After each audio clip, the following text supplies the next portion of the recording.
அந்த other hand realism அப்படிங்கிறது எப்படி அப்படின்னாக்கா, நான் வந்து உங்களுக்கு கம்ப்ளீட்டா ஒரு சார்ட் ஃபார்மேட்ல குடுத்துட்டேன். But one by one explain பண்ணிட்டு வரேன்.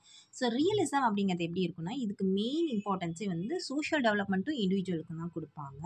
ஸோ இந்த மெட்டீரியலிஸ்டிக் வேர்ல்டுக்கு தான் ரொம்ப இம்பார்ட்டன்ஸ் இதில குடுப்பாங்க. எஜுகேஷன் கம்ப்ளீட்டா எதுனா சயின்ஸ மட்டுமே பேஸ் பண்ணியிருக்கும். இதில வந்து குழந்தைங்க அவங்க இருக்கக்கூடிய அந்த பிரசன்ட் லைஃப் எந்த இடத்துல இருக்காங்களோ, அதுதான் இந்த எஜுகேஷன் சிஸ்டத்தில மெயினா இருக்கும். ஸோ இது அக்கார்டிங் டூ த சிச்சுவேஷன் இதோட பிரின்சிபல்ஸ் வந்து சேஞ்ச் ஆகறதுக்கான சான்சஸ் இருக்கு அதிகமா. பட் இதில மெயினா என்ன அப்படின்னாக்கா, குழந்தைய ரியல் லைஃப்க்கு நம்ம ப்ரிப்பேர் பண்றது தான் இந்த ஐடியாலஜி. அண்ட் இவங்க இதில மெயினான எக்ஸ்போனன்ட்ஸ்லாம் பார்த்தோம் அப்படின்னாக்கா, எராஸ்மஸ், மில்டன், மான்டேக், பேக்கன், ரஃப்கே இவங்கலாம் நம்ம சொல்லலாம். ஸோ இந்த ரியலிசத்தில பார்த்தோம்னா நிறைய biological science, physical science, health, history, geography, astronomy, sports இதுக்கெல்லாம் வந்து இம்பார்ட்டன்ஸ் அதிகமா குடுத்துட்டே இருக்காங்க.